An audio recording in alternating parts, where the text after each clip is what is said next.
A diario, ocurren lesiones en el centro de trabajo. Estas lesiones pueden ser prevenidas mediante el uso del equipo de protección personal, su uso correcto y el saber cuándo usarlo.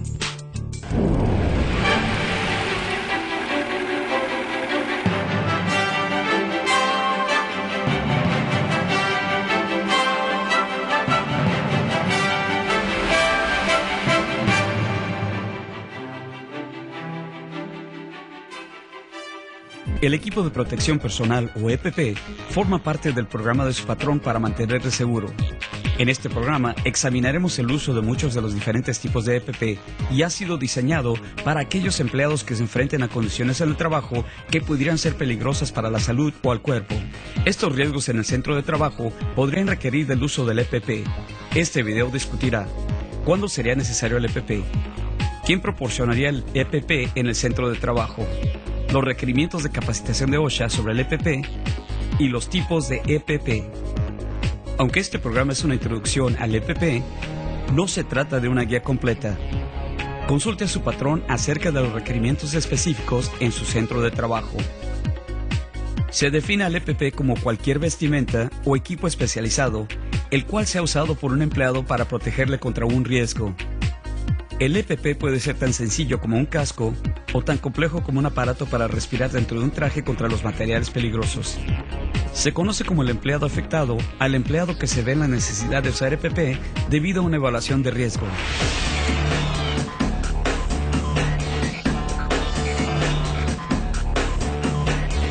OSHA requiere del uso del EPP para reducir la exposición de los empleados a los riesgos que se encuentren en el trabajo, cada que los controles de ingeniería y administrativos no sean factibles o efectivos para reducir estos riesgos a niveles aceptables. Se requiere que los patrones determinen si es necesario usar el EPP para la protección de sus trabajadores. La norma 29 CFR 1910.132 cubre al EPP y da las guías que los patrones deben seguir para la determinación de los requerimientos. El tipo de EPP específico, tal como el de la protección de la cara y los ojos, protección a la respiración, protección de la cabeza y otros, son mencionados en normas diferentes del manual de OSHA. Otras normas de OSHA, tales como la comunicación de riesgos, patógenos en la sangre, prácticas de trabajo con la electricidad y espacios reducidos con licencia, requieren de cierto tipo de EPP de acuerdo al tema en particular. Un buen ejemplo es el de la sección sobre el EPP de las hojas de información de riesgos de los materiales, las cuales son requeridas como parte de la norma de comunicación de riesgos de OSHA.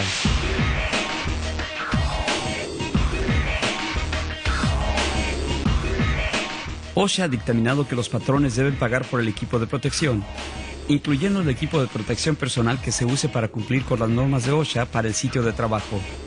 Independientemente del tipo de EPP que se use, OSHA requiere que éste sea usado y mantenido en condiciones sanitarias y confiables. Además, el EPP deberá contar con un diseño seguro, confiable y apropiado para la labor que se vaya a efectuar. Cuando los trabajadores traigan su propio EPP al sitio de trabajo, el patrón será responsable de asegurar que este tipo sea el adecuado para el trabajo y del mantenimiento y la higiene correctas del mismo. Es la responsabilidad de los patrones la de proporcionar solo el EPP básico necesario para cumplir con los requerimientos del centro de trabajo. Si el patrón decide usar un mejor EPP para el cumplimiento de estos requisitos, también entonces debe pagar por ese EPP. Si un trabajador solicita usar un tipo de EPP diferente al que el patrón le haya proporcionado, y si el patrón así lo permite, no es requerido que el trabajador haga el pago de ese equipo. El uso del EPP propio de un trabajador es totalmente voluntario, y este deberá cumplir con los requerimientos mínimos estipulados por el patrón. Existen algunas excepciones que OSHA ha hecho cuando el patrón no tenga que pagar por el EPP.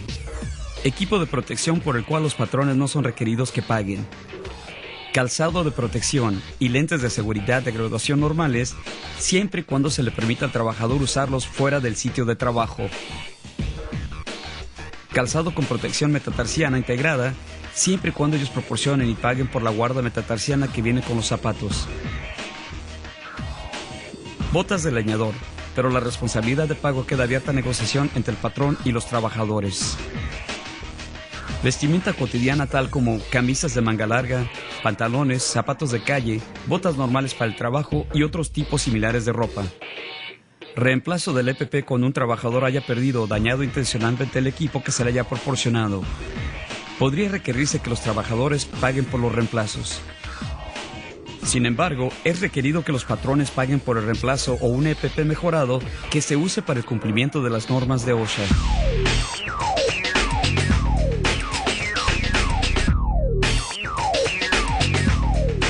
El patrón deberá efectuar una evaluación de los riesgos en cada área de trabajo para determinar si estos existen o serían factibles de existir.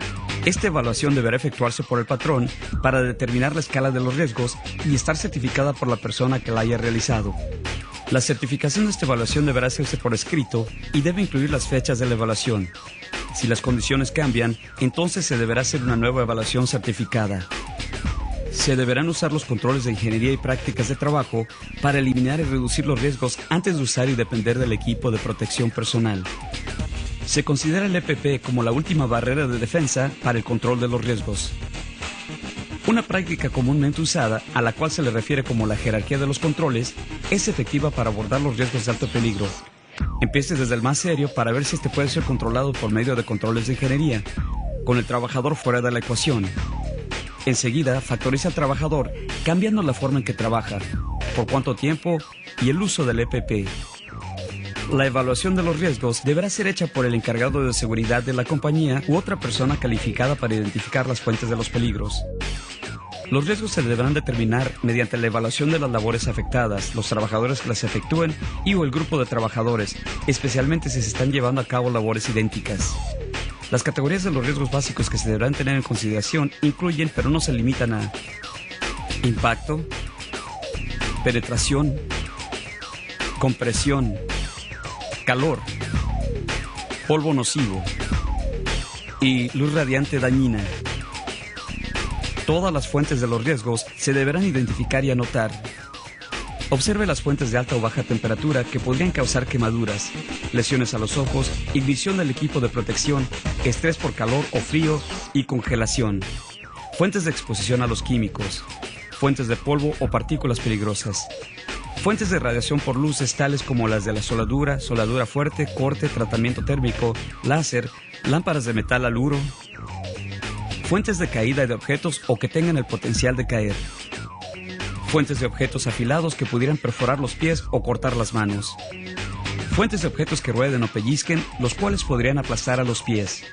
Fuentes de cualquier riesgo eléctrico. Preste especial atención a cómo el diseño de las instalaciones afecta a cada trabajador, sus compañeros y hasta los visitantes. Los datos e información obtenidos durante la inspección deben ser organizados y analizados para permitir la selección correcta del EPP. Se debe hacer un análisis de cada uno de los riesgos para determinar su tipo, escala y seriedad del potencial de lesiones de cada riesgo encontrado.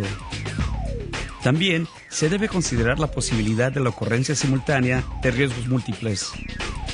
Si los riesgos existen o pudieran existir, entonces el patrón debe proporcionar el EPP que protegerá al empleado afectado contra los riesgos identificados en la evaluación, comunicar las decisiones de selección a cada empleado afectado y seleccionar el EPP con el ajuste correcto para cada empleado afectado y asegurar que los empleados lo usen.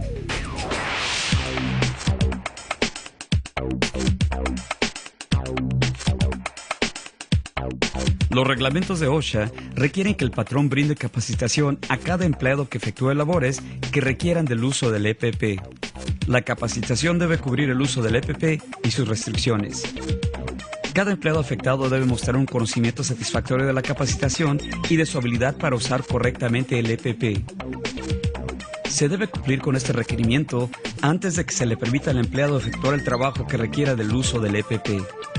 Los empleados deben saber cuándo es necesario el EPP, qué tipo de EPP es necesario, las restricciones del EPP, cómo ponerse, quitarse, ajustar, usar e inspeccionar el EPP correctamente, y el cuidado, mantenimiento, la vida útil y la eliminación correcta del EPP. Cada vez que haya cambios en el sitio de trabajo que hagan obsoleta la capacitación previa o cuando los requerimientos del trabajo y el tipo de EPP cambien, el patrón deberá capacitar nuevamente a los trabajadores. Si el conocimiento y el uso del EPP por parte de un empleado afectado indique que éste no haya retenido una comprensión satisfactoria de la capacitación o de las destrezas necesarias, se le deberá capacitar de nuevo.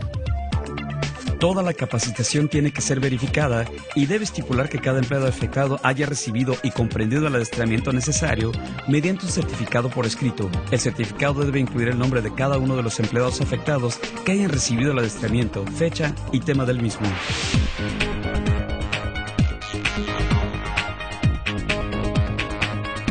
Los patrones deben proporcionar protección para los ojos y la cara a aquellos empleados que trabajen en áreas que presenten el riesgo de lesiones a los ojos. Como mínimo, la protección de los ojos debe cumplir con los requerimientos de ANSI Z87-1-1989.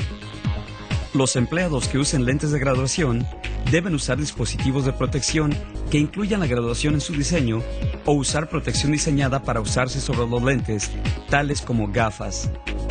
La protección ocular se brinda en muchas formas, para una mejor protección contra los diferentes riesgos. Los lentes de seguridad están hechos con monturas de metal o plástico y se usan para impactos moderados de partículas causadas por la carpintería, esmerilado, cincelado, etc. La mayoría de las faenas requieren que los lentes cuenten con protección lateral. Las gafas protegen a los ojos y al área facial a su alrededor contra impacto, polvo y salpicaduras.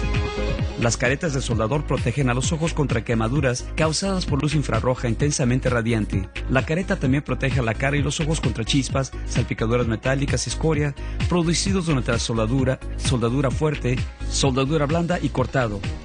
Las caretas no protegen a los trabajadores contra los riesgos de fuerte impacto. Sin embargo, los líquidos peligrosos, los polvos molestos y las salpicaduras potenciales son mantenidas alejadas de la cara.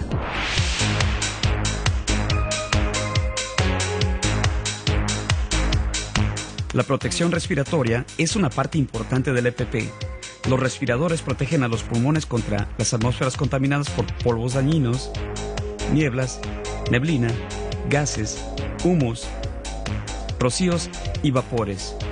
Antes del uso de los respiradores, las atmósferas contaminadas siempre se deberán prevenir mediante medidas de control de ingeniería.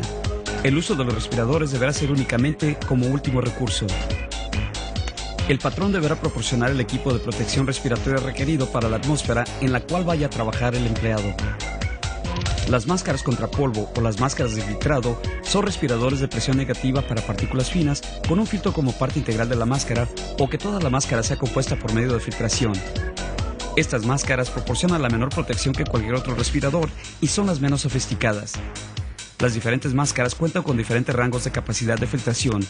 Las instrucciones en la máscara le indicarán su eficiencia.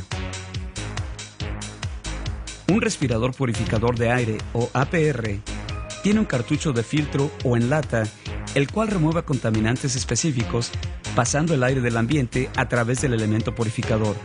Un respirador suministrador de atmósfera o ASR tiene una fuente independiente de oxígeno suministrando el respirador.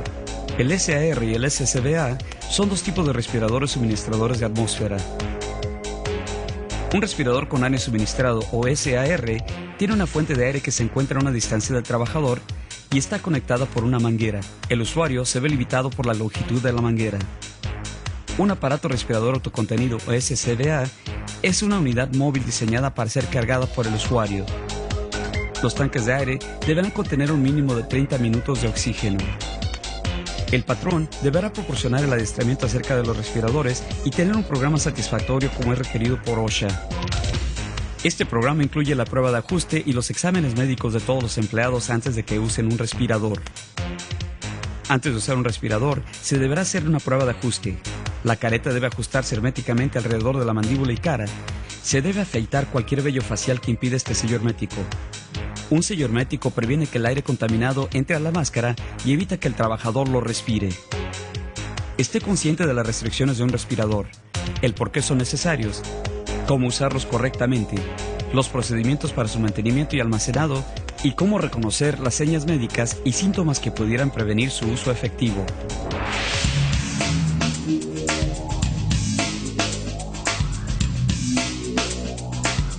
Cada empleado afectado debe usar un casco de protección al trabajar en áreas en las que hay un potencial de lesiones a la cabeza por caída de objetos o márgenes bajos de altura.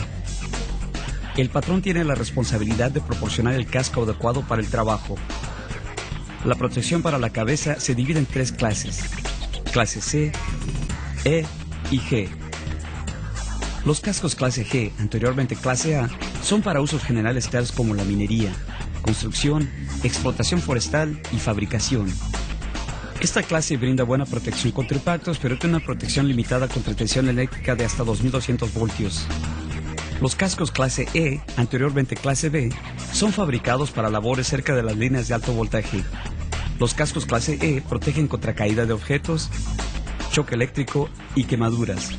Brindan al usuario protección contra tensión eléctrica hasta 20.000 voltios. Los cascos clase C son diseñados para comodidad y protección limitada contra golpes, pero no contra la caída de objetos. Estos son conocidos como cachuchas de golpes. Los cascos tienen características que protegen a la cabeza contra impactos mediante una concha dura que resiste y desvía los objetos que podrían golpear a la cabeza. El sistema de suspensión dentro del casco actúa como amortiguador contra la caída de objetos. Algunos cascos aíslan contra el choque eléctrico. Los cascos metálicos están prohibidos en la mayoría de sitios de construcción e instalaciones, ya que no ofrecen protección contra la electricidad. Los cascos protegen su cuero cabelludo, cara, cuello y hombros contra la caída de fluidos. Algunos pueden modificarse agregándoles caretas, gafas de protección, capuchas o protección para los oídos. Es la responsabilidad del patrón asegurar que los cascos brinden la protección suficiente. Los cascos con sistema de suspensión que muestren señas de desgaste o que no separan a la concha dura de la cabeza deberán ser puestos fuera de servicio. Inspecciona los cascos antes de usarlos en caso de grietas o deformaciones. Nunca use un casco agrietado o con deformaciones. Limite el uso de pinturas o etiquetas en la concha dura, las cuales podrían ocultar a las señales de deterioro.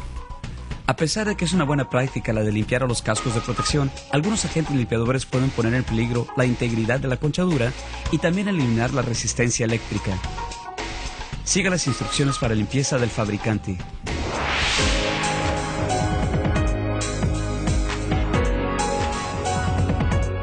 Los patrones tienen la responsabilidad de asegurar que los trabajadores usen calzado de protección al trabajar en áreas que presenten riesgos potenciales por objetos que caigan, rueden o punzantes. El calzado de protección debe cumplir como mínimo los requerimientos de ANSI Z41-1991. Asegure que su calzado le quede bien. Siempre es recomendable el uso de calzado de protección y en algunos casos incluyendo los de puntas de acero. Es importante, dependiendo del trabajo, el usar calzado con puntas a prueba de impacto y suelas a prueba de calor que protejan contra la caída de objetos y las superficies calientes. Usar plantillas metálicas le protegerá contra heridas por perforación y las suelas de hule sintético le protegerán contra los riesgos de conducción eléctrica.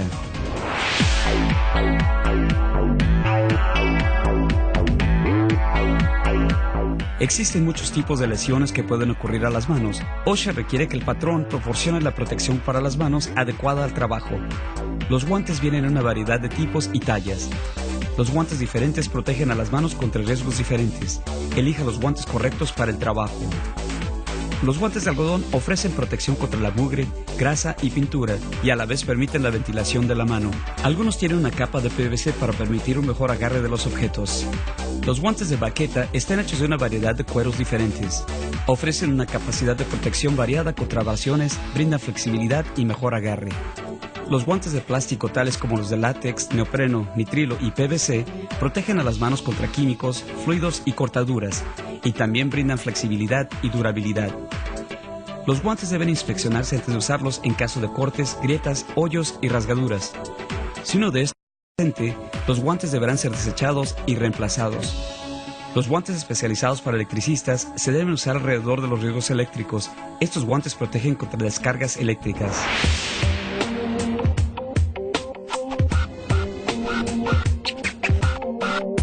La protección corporal está diseñada para alejar del cuerpo a los riesgos físicos y de salud. Hay muchos tipos de protección corporal tales como batas de laboratorio, delantales, monos, trajes de protección, chalecos. La protección corporal es resistente contra cortaduras, salpicaduras de metal o líquidos calientes, impactos por herramientas, materiales y maquinaria, productos químicos de alto riesgo y radiación. El estrés por calor es un asunto que preocupa grandemente a los patrones cuyos trabajadores usan ciertos tipos de protección corporal, especialmente en ambientes cálidos. El estrés por calor puede ser peligroso. Manténgase alerta de los síntomas del estrés por calor al trabajar en ambientes cálidos o con protección corporal. Manténgase al pendiente de su entorno al usar protección corporal. La protección corporal puede a veces tener partes sueltas que podrían ser atrapadas en la maquinaria. Es de suma importancia mantener estas partes alejadas de toda la maquinaria en movimiento.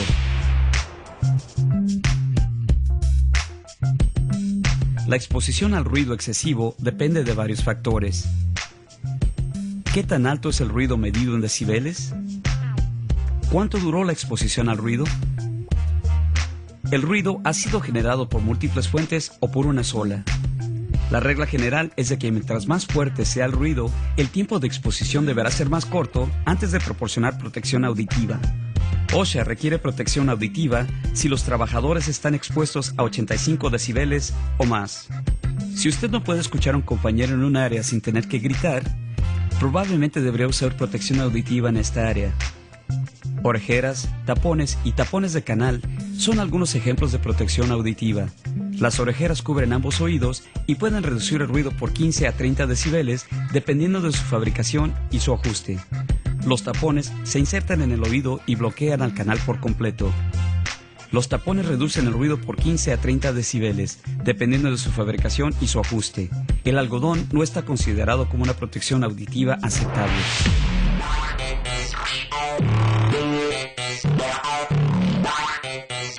El EPP deberá inspeccionarse antes de que el empleado afectado lo use.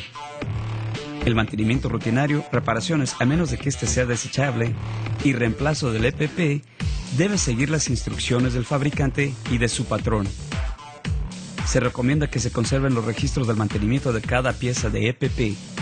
Cuando no esté en uso, guarda el EPP en los sitios de almacenamiento adecuados, tales como gabinetes o armarios especialmente designados. Los procedimientos adecuados de guardado prevendrán los daños al EPP por polvo, humedad, rayos del sol, químicos nocivos, temperaturas extremas e impactos. El EPP se deberá mantener separadamente de las ropas de calle para evitar la contaminación. El EPP potencialmente contaminado deberá ser limpiado y guardado en un área bien ventilada y con suficiente espacio alrededor de cada uno de los artículos. Guarde al EPP por separado de acuerdo a su nivel para evitar el suministro de los artículos equivocados.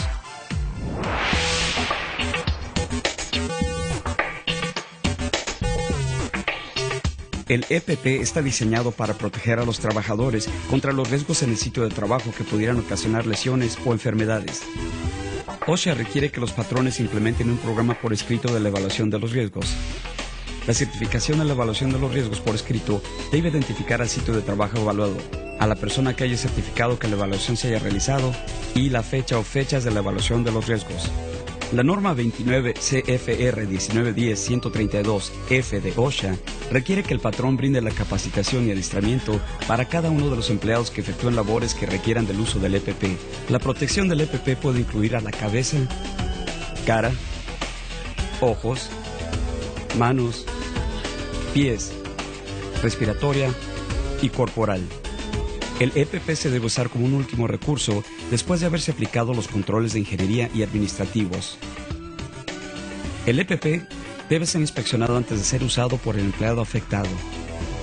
La limpieza rutinaria, el mantenimiento, las reparaciones, a menos de que sea desechable, y el reemplazo del EPP deberán seguir las instrucciones del fabricante y del patrón. Se deberán conservar los registros de mantenimiento de cada artículo de EPP. Cuando no esté en uso, guarde el EPP en los sitios de almacenamiento adecuados, tales como gabinetes o armarios especialmente designados. Recuerde que el EPP es para su uso y protección. Úselo correctamente, le podría salvar la vida.